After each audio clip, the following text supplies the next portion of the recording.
The year was 1942, and the Philippines had fallen into the shadow of war.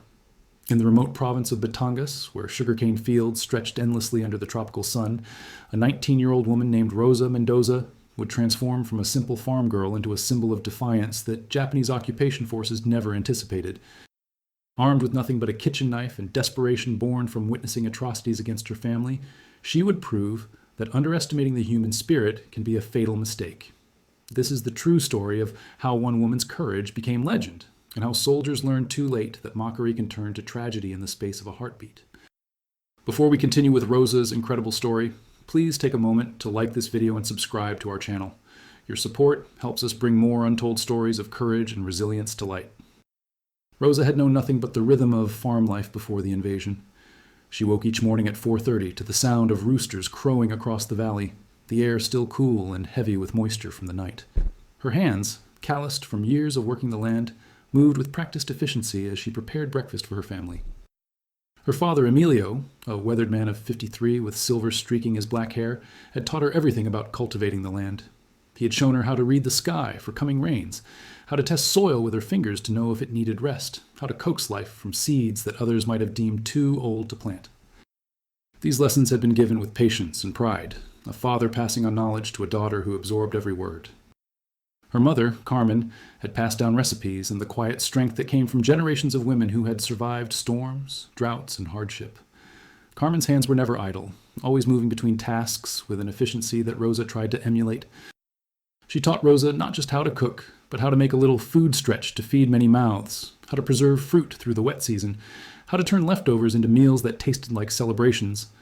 More than that, she taught Rosa that strength didn't always announce itself with loud voices and bold gestures. Sometimes strength was quiet, persistent, the ability to endure when endurance seemed impossible. Rosa's two younger brothers, Miguel and Pedro, ages 16 and 14, helped their father in the fields while she managed the household alongside her mother. Miguel had their father's build, already showing the broad shoulders that would serve him well in farm work. He was protective of his sister, often walking her to the market in town even though she insisted she didn't need an escort. Pedro was smaller, more thoughtful, with a habit of stopping his work to watch birds or examine unusual insects. Their mother worried he wasn't suited for farm life, but Rosa saw in him a different kind of intelligence, one that observed and understood patterns others missed. The family worked together in a rhythm established over years. During harvest season, they moved through the rice paddies like a single organism, each person knowing their role without needing instruction. Rosa would prepare meals and bring them to the fields, along with water drawn fresh from the well. In the evenings, they would gather on their porch, exhausted but satisfied, watching the sun paint the sky in impossible colors, while her father told stories of his own childhood, of typhoons survived and droughts overcome. The Mendoza farm sat 3 kilometers from the main road, nestled between rolling hills covered in dense vegetation. Their wooden house, built on stilts to protect against flooding during monsoon season, overlooked terraced fields where rice paddies reflected the sky like mirrors. The structure had been built by Emilio's father decades earlier, each board selected carefully, each nail driven with purpose. The wood had darkened with age and weather, taking on a patina that spoke of permanence and resilience. Banana trees provided shade near the well, and a small vegetable garden supplied their table with bitter melon, eggplant, and tomatoes. Rosa had planted flowers along the path from the house to the well, bright bursts of color that her mother said were impractical but secretly loved. It was a humble life, but it was theirs, earned through sweat and maintained through love. The farm represented more than just livelihood. It was identity, legacy, the accumulated work of 3 generations. Emilio's grandfather had cleared the original plot, cutting back jungle with hand tools and determination. His father had expanded it, adding the terraced rice paddies that followed the natural contours of the land. Emilio had continued the work, and he dreamed of the day when Miguel would take over, perhaps expand further, perhaps send Pedro to school in Manila if they could save enough. These dreams felt solid once, built on the reliable rhythm of planting and harvest, of good years and lean years, of slow but steady progress. When the Japanese forces first arrived in their province in March of 1942, the family heard stories before they saw soldiers. The first warnings came from a traveling merchant who had fled Manila ahead of the occupation. He spoke of buildings reduced to rubble, of streets littered with bodies, of a city transformed overnight from vibrant capital to occupied territory. Rosa had listened from the kitchen, her hands stilling in their work, unable to reconcile these descriptions with the peaceful world she knew. Refugees passing through spoke in hushed, frightened voices about cities burning, about executions in town squares, about women being taken and never returning. They brought with them not just stories, but evidence: burns from fires, injuries from beatings, a haunted look in their eyes that Rosa would come to recognize and eventually carry herself. Some refugees stayed for a night, sleeping in their barn, grateful for a meal and a safe place to rest. Others paused only long enough to warn before moving on, heading deeper into the mountains, seeking refuge in remoteness. The stories accumulated like storm clouds on the horizon. A teacher from a neighboring village spoke of students forced to learn Japanese, forbidden from speaking their own language. A fisherman described boats seized, men pressed into labor gangs, families left without their primary income. A woman, traveling alone with 3 small children, said nothing at all, but the bruises on her face and the way she flinched at sudden movements told their own story. Emilio gathered his family one evening as the sun painted the sky, orange and red, and his voice carried a weight Rosa had never heard before.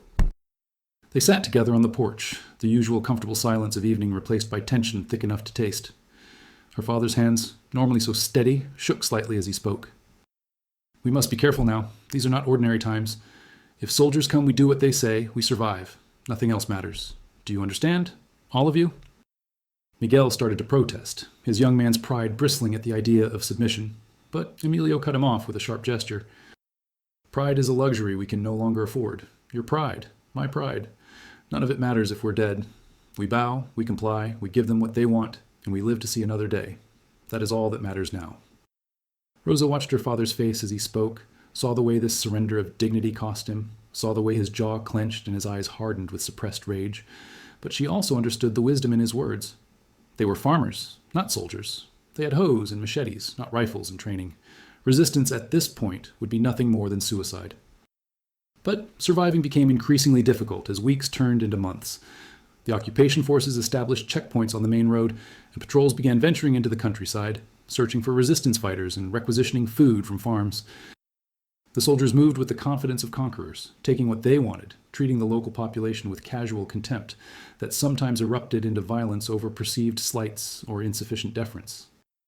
The first time Japanese soldiers came to the Mendoza property, it was a patrol of 6 men led by a young lieutenant who spoke broken English.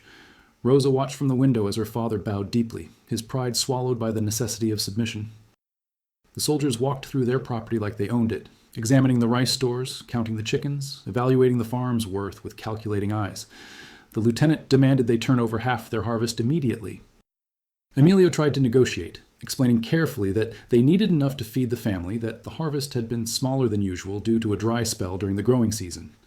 The lieutenant listened with an expression of boredom, then increased his demand to 2/3. When Emilio hesitated, the lieutenant's hand moved to the pistol at his belt, and the conversation was over. The soldiers took 3 sacks of rice, half their chickens, and left without payment or even acknowledgement of the hardship they were creating. Emilio's jaw was clenched so tightly that Rosa could see the muscles working beneath his skin, but he said nothing until they were gone. Then he sat on the porch steps and put his face in his hands, his shoulders shaking with silent rage and grief. "This is how it will be," he told his family that night, his voice hollow. "We give them what they want and they leave us alive. We must be grateful for that much." But Rosa could hear the lie in his words, could see that gratitude was the last thing her father felt. What she saw instead was a proud man being ground down by humiliation, forced to watch his life's work stolen while he smiled and bowed. She saw her mother's hands trembling as she inventoried what remained of their stores, calculating how many meals they could stretch from what little the soldiers had left them. She saw Miguel pacing like a caged animal, his youth and strength making him chafe against enforced helplessness. The patrols came every 2 weeks after that, sometimes the same soldiers, sometimes different ones, but always with the same demands. Each visit stripped away more of their reserves, more of their dignity, more of their hope. The family learned to hide portions of the harvest, digging holes in the forest and burying sealed containers of rice, but they had to be careful. Other families who had been discovered hiding food had been executed as examples, their homes burned, entire villages punished for the actions of individuals. Rosa threw herself into work, trying to outrun the fear that followed each visit. She rose earlier, worked harder, found solace in the familiar motions of cooking, cleaning, tending to the animals. Her mother taught her to hide portions of their harvest in a false floor beneath their storage shed, just enough to ensure they wouldn't starve when the soldiers came demanding tribute. In those months, Rosa learned to make herself invisible, to move through the house like a shadow when patrols passed on the road below. She developed rituals to maintain some sense of control in a world that had become unpredictable and dangerous. Each morning, before anyone else woke, she would walk to the eastern edge of their property where she could see the sunrise over the mountains. Those few minutes of solitude, watching light chase away darkness, reminded her that some things remained constant even as everything else changed. She would breathe deeply, letting the cool morning air fill her lungs, and promise herself that she would survive another day. During the day, she worked with a focus that bordered on obsession. She scrubbed floors that were already clean, organized storage that needed no organization, mended clothes that had no holes. Her mother worried about her, seeing in Rosa's frenetic activity a kind of desperate denial. Carmen tried to talk to her daughter about what they were all feeling, the fear and anger and helplessness, but Rosa deflected these conversations. Talking about it made it real in a way she wasn't ready to confront. At night, she lay awake listening to every sound, her body tense and ready to run at the first sign of approaching engines or marching feet. She memorized escape routes, planned what she would grab if they had to flee suddenly, rehearsed in her mind how quickly she could wake her brothers and get them moving. Sleep, when it came, was shallow and troubled by dreams of fire and violence. The village around them changed as well. Neighbors who had been friendly became cautious, aware that any association could bring suspicion. The Japanese command had made it clear that anyone suspected of helping resistance fighters would be treated as combatants themselves. Entire families could be executed for the actions of one member. This knowledge created a climate of fear and distrust that infected every interaction. Rosa saw it in the market, the way people spoke in whispers and avoided eye contact. She saw it in church, where attendance had dropped dramatically because gatherings of more than 10 people were prohibited without permission. She saw it in the empty desks at the schoolhouse. Children kept home by parents too afraid to let them out of sight. The occupation was transforming not just the physical landscape, but the social fabric of their community, replacing trust with suspicion and cooperation with isolation. But invisibility offered no protection on the afternoon of August 14th. The day had started like any other, with Rosa rising before dawn to begin her chores. The morning had been humid, the air heavy with the promise of afternoon rain that never came. She had spent the day doing laundry by hand, scrubbing clothes against the washing stone near the well, her back aching from hours of bending and twisting. Her hands were raw from the soap and rough fabric, but the work had its own meditation, a rhythm that occupied her body while her mind wandered.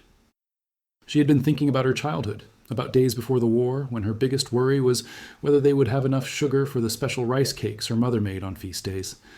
She remembered helping her father plant seedlings, her small hands working alongside his large ones, the pride she felt when he praised her careful work. Those memories felt distant now, like they belonged to someone else, a different Rosa who had lived in a different world. Rosa had been returning from the well, 2 wooden buckets balanced on a bamboo pole across her shoulders, when she heard her mother's scream. The sound shattered the humid afternoon silence like breaking glass. She dropped the buckets, water splashing across the packed earth, and ran toward the house, stunk. What she saw as she rounded the corner would burn itself into her memory with such clarity that decades later she could still smell the gun oil and cigarette smoke. 4 Japanese soldiers had her father on his knees in the dirt. Her mother was being held by a 5th soldier, his hand clamped over her mouth. Miguel and Pedro were backed against the house wall, Miguel's face bleeding from a blow that had split his eyebrow. The soldier who appeared to be in command, a sergeant with a scar cutting through his left eyebrow, was shouting in Japanese while gesturing at the storage shed. Even without understanding the language, Rosa knew what they wanted. Her father tried to explain in broken English and hand gestures that they had already given everything. The harvest had been poor. There was barely enough to feed the family. But the sergeant wasn't interested in explanations. He nodded to one of his men, who struck Emilio across the face with the butt of his rifle. Rosa's father fell sideways, blood streaming from his nose. Something inside Rosa shifted in that moment. The fear that had kept her silent, that had made her small and careful, transformed into something else entirely. She stepped forward, her voice steady despite the pounding of her heart. "Stop, please stop." The soldiers turned to look at her, and the sergeant's expression shifted from anger to cruel amusement. He said something to his men that made them laugh, a sound that made Rosa's skin crawl. He approached her slowly, looking her up and down in a way that made her feel exposed despite being fully clothed. He reached out and grabbed her chin, turning her face from side to side, and spoke in heavily accented English. "Pretty girl, maybe worth more than rice." Her father struggled to rise, shouting at them to leave her alone, but 2 soldiers kicked him back down. The sergeant was still holding her face when Rosa saw her mother's eyes, wide with terror, and understood what was about to happen. She could read it in the way the soldiers were positioning themselves, in the sergeant's predatory smile, in the casual way one of them was already unbuckling his belt. The rage that flooded through her was pure and absolute. She twisted away from the sergeant's grip and ran, not away from the house, but toward it, toward the kitchen where she knew exactly what waited. Behind her, she heard shouting, heard boots pounding the earth, heard her father's desperate cries. She burst through the oven kitchen door and her hand found the knife rack, fingers closing around the largest blade, the one her mother used for butchering chickens and preparing meat. The handle was worn smooth from years of use, familiar against her palm. She turned to face the doorway just as the sergeant entered, still smiling, confident in his power and authority. He said something mocking, probably about the small knife in the hands of a terrified girl, and reached for her. Rosa didn't think. Training from years of farm work, of gutting fish and slaughtering livestock, took over. She moved forward instead of backward inside his reach, and drove the blade upward beneath his ribs with all the strength in her body. The sergeant's expression shifted from amusement to shock to pain in the space between heartbeats. He staggered backward, hands grasping at the handle protruding from his torso, and fell to his knees. Rosa stood frozen, staring at her hands, at the blood, unable to process what she had just done. But there was no time for shock. Another soldier appeared in the doorway, raising his rifle, and instinct took over again. She grabbed the clay pot from the stove, still hot from cooking rice, and hurled it at his face. He screamed and dropped his weapon, hands flying to his burned skin.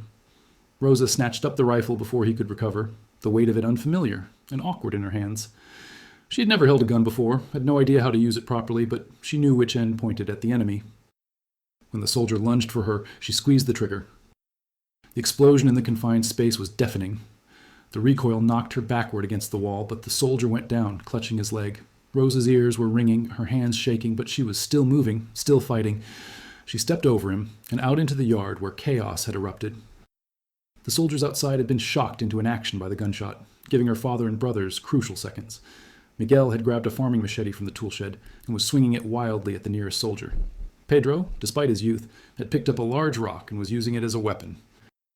Her mother had bitten the hand of the soldier holding her and broken free, grabbing a bamboo pole to use as a staff. What followed was not heroic or glorious. It was desperate and ugly and terrifying. Rosa fired the rifle again, missed completely, then used it as a club when another soldier came at her. The stock connected with his skull with a sickening crack. Around her, her family was fighting with the fury of people who had nothing left to lose. Miguel's machete found flesh. Her father, bleeding and injured, was grappling with a soldier half his age but fighting with a father's protective rage. Her mother struck again and again with a bamboo pole, years of suppressed anger flowing through each blow. The fight lasted perhaps 5 minutes, though it felt like hours. When it was over, 4 soldiers lay dead or dying in the yard. Rosa stood in the center of the carnage, the rifle still clutched in her hands, unable to believe what had just happened. Her father pulled her into his arms, both of them shaking, both covered in blood and dirt. "We have to go," Emilio said, his voice urgent. "More will come. We have to leave now." But Rosa wasn't listening. She was staring at the road where she could see dust rising in the distance. More soldiers were coming, probably drawn by the gunfire. Her mind, shocked into a strange clarity by adrenaline and fear, calculated quickly. If her family ran now, they might escape, but the soldiers would hunt them.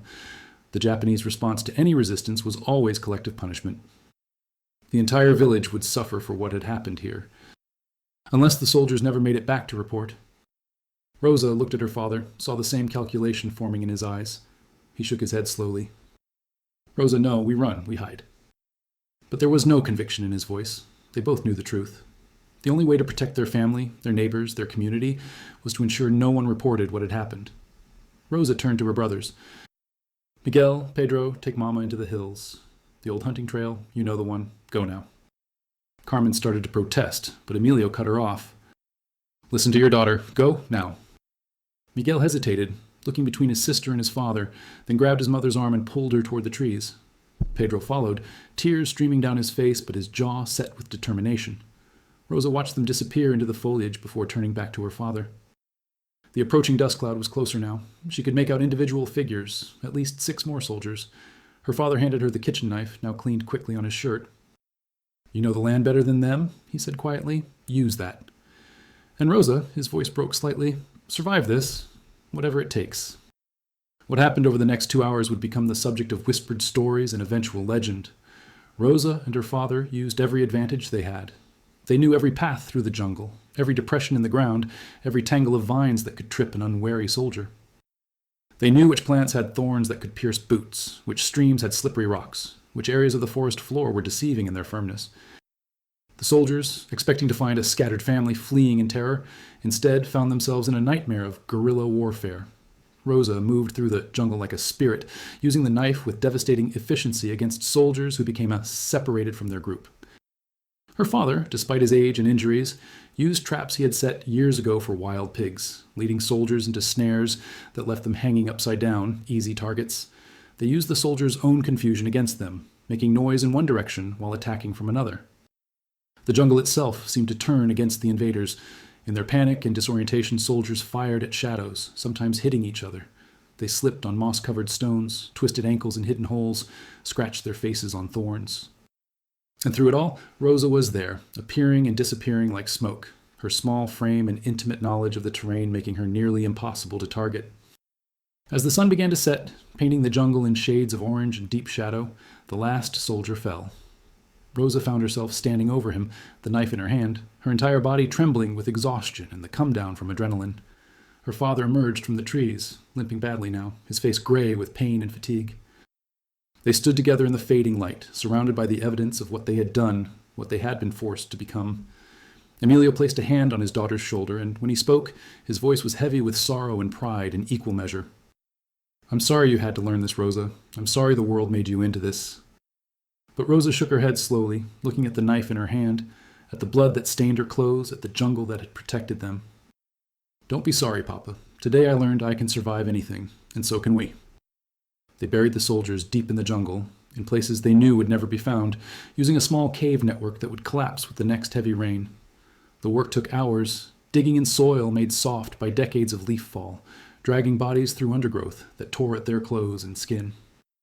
Rosa worked alongside her father in grim silence, both of them understanding that this grisly task was necessary for survival.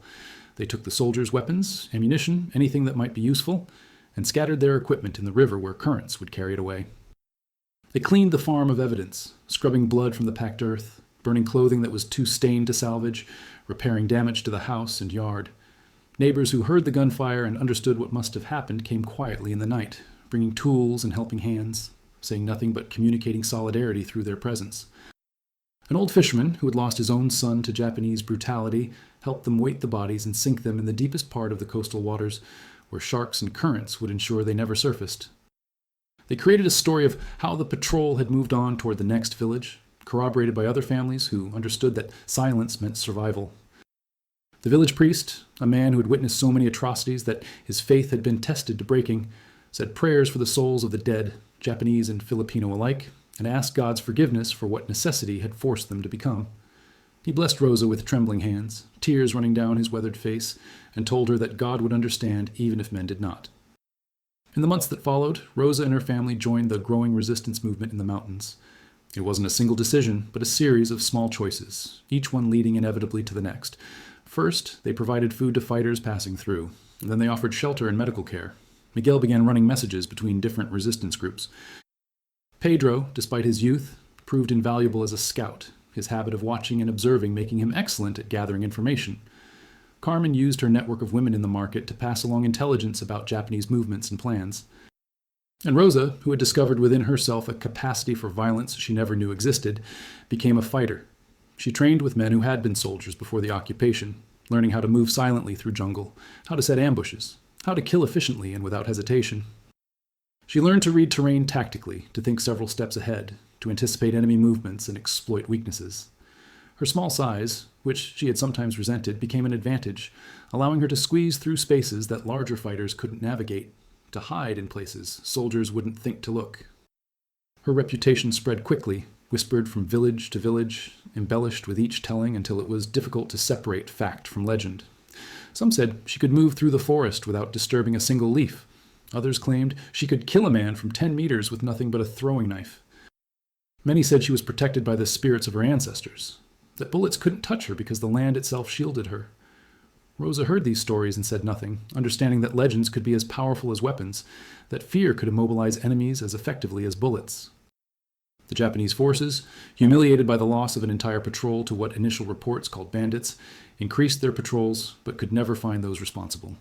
They conducted sweeps through the countryside, interrogated villagers, burned homes suspected of harboring resistance fighters. But the resistance had learned to be as fluid as water, never staying in one place long enough to be pinned down, melting into the civilian population when pressure increased, reforming when opportunity presented itself. Rosa participated in dozens of operations over the next 2 years.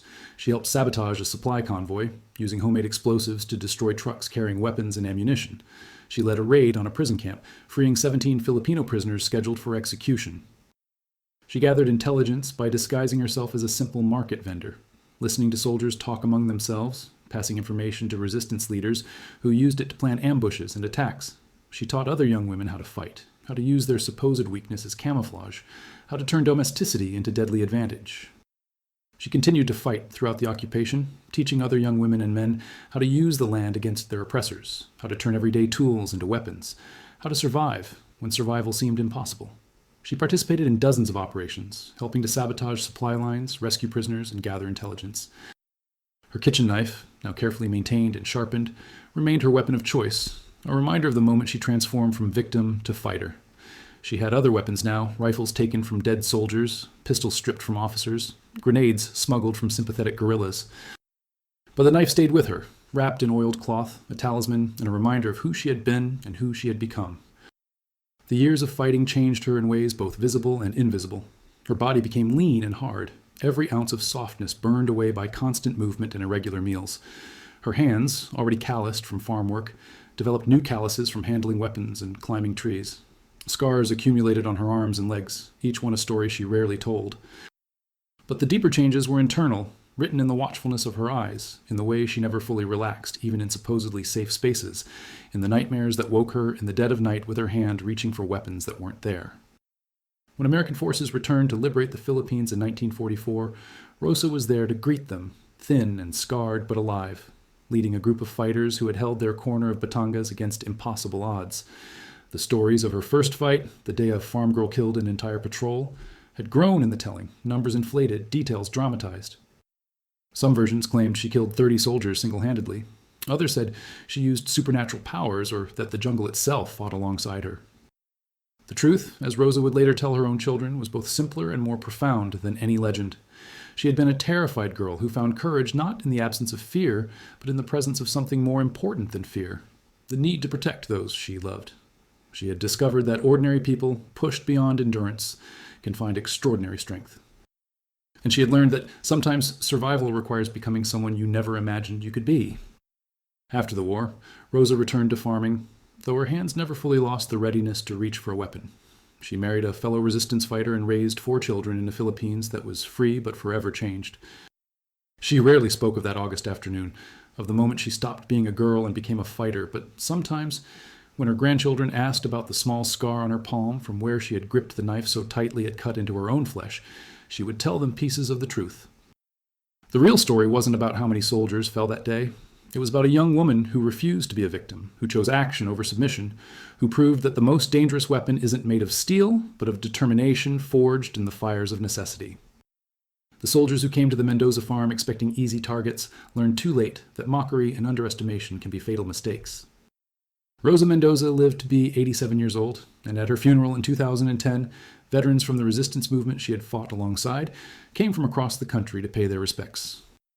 They told stories to her grandchildren, separating myth from reality, explaining how their grandmother had inspired a generation of fighters not through superhuman abilities, but through human courage.